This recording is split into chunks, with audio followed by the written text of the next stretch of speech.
Here's the third question. Suppose our function is x squared minus x minus natural log of x. Part A. We want to find intervals where the function is increasing or decreasing. This question is exactly the same process as before, except one difference. This is the previous question. This is a polynomial function, x4 minus 32x squared plus 3. This is very nice. The domain of this function is all real numbers. That's why our number line looked like this, and then our critical numbers did not have any kind of vertical asymptotes, nothing. Do you think our function's domain is all real numbers or restricted somewhere? If you said this is restricted somewhere, then you're correct.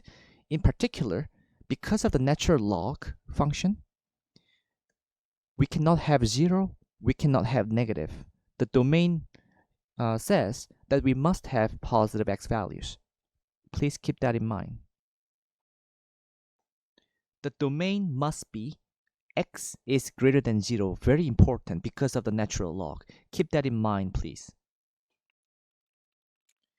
Derivative of x squared is 2x. Derivative of the x is 1. Derivative of natural log of x is 1 over x. You know, you have to set this whole thing equal to 0. And please keep in mind, we might have to make the common denominator because we have to find out the type 1 and type 2 critical numbers from the previous video, if you remember. Like I mentioned, I'm going to find out the common denominator. So 2x becomes 2x squared over x. This is what I meant, okay, everyone? And then 1 becomes x over x. So this is the outcome of having the same denominator. Let it equal to 0. And you remember from previous video, the pre-recorded video, week 11, we learned type 1 and type 2 critical numbers. Type 2 is easy. Type 2 critical numbers, think about which x makes the denominator 0 in this case. Surely, x equal to 0. However, do you think x equal to 0 is in the domain or no? If you said no, then you're correct. That means we don't have type 2 critical number, but still, we have to worry about it because of the vertical asymptote. There's no type 2 critical numbers. How do I find out type 1 critical numbers? It's coming from the numerator equal to 0. So basically, factor this thing. How many type 1 critical numbers do you see? One of them is negative 1/2. The other one is positive 1. Wait a minute. Do you think negative 1/2 is in the domain or no? If you said no, then you're correct. We should reject this one because it's not in the domain. So, this is the only critical number we have from type 1. Step 2. Draw the number line. Please remember from previous question, we had double arrow, the left arrow and then the right arrow for the number line. Do you remember? However, we cannot have that anymore because our domain is not all real numbers. It's actually x is greater than 0. So our number lines start from 0, open bracket, and forever. And then the only critical number we have is 1. Try say f prime of maybe halfway between 0 and 1, say 1 over 2. Maybe one more than 1, say 2, right there.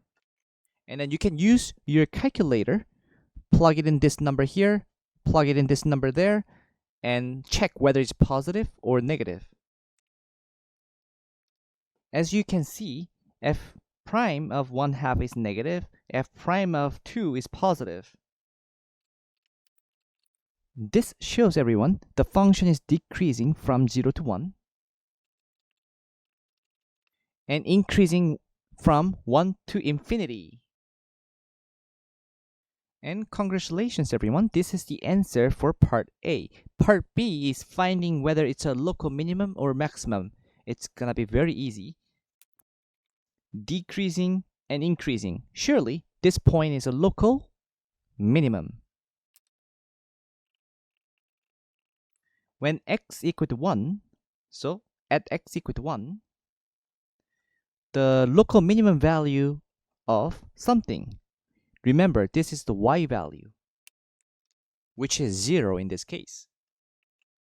And do you think we're going to have local maximum at all or no? If you said there's no local maximum, then you're correct. So just call it DNE for web assigned question, or no local maximum. For web assigned question, just enter DNE, then this should be correct. Okay, everyone, now let's find out the intervals of concavity and the inflection point. In order to do this, we have to find out the second derivative. Remember, second derivative tells you concavity and then the inflection point. Let it begin. Here is the first derivative, and let's find out the second derivative to find out the new critical numbers. So this is the derivative of our f prime, which means second derivative. So please pause the video and confirm that this answer is correct. The derivative of negative 1 over x becomes positive 1 over x squared. Check that this is true.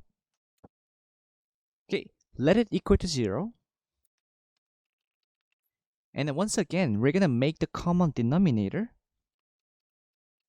and let it equal to 0. Now, once again, it looks like we're having two different types of critical numbers, one coming from type 2 and the other one coming from the numerator, which is type 1. If you look at the denominator, it looks like the second type of the critical number is 0. However, remembering from our previous work, the hot tip says our domain is not all real numbers and that x equal to 0 is not allowed by the domain. Therefore, type 2 is none. Now everyone, think about the numerator. Can you find any x values in the world that make this entire numerator 0? If you want to know the answer right away, there's none. No such x values make the entire numerator 0. Wait a minute. None of the type 1, type 2 critical numbers exist from second derivative. So how does our number line looks like? Usually, it looks like this from our previous work, and considering the domain is x is greater than 0. So that's why we have this kind of number line.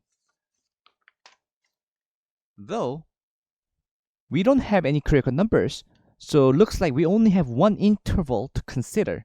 So you're welcome to choose any x value from 0 to infinity, any number, say 1.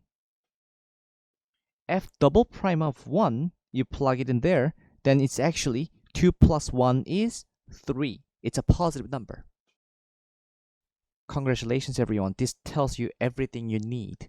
We have concave upward on the interval 0 to infinity. Next, everyone, do you see any concave down interval here? There's no such interval exists where the function is concave down. So f is not concave downward, or you can just enter D and E on the web assign. Okay, lastly, do you think we have inflection point? Yes or no? If you said no, then you're correct. Inflection point exists when the concavity changes at that point, but there's no such point exist. So the answer for that one is no inflection point, and just enter D and E again on your web assign. In case anyone is wondering about our answers, whether it's correct or wrong, I have sketched our function for you to confirm. First of all, f is increasing from 1 to infinity. Surely, as you can see, from 1 to infinity, f is increasing.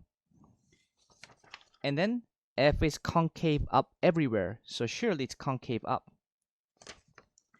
F is decreasing on the interval 0, 1. Surely the function is decreasing from negative, from forever left towards 1, right? So, and then concave up. And of course, we have local minimum of 0, which means right there, y value, when x equal to 1, and no local max. So everything is confirmed. Very, very nice result. So if you're confused a little bit, please feel free to ask me questions. Otherwise, this is the end of number 3.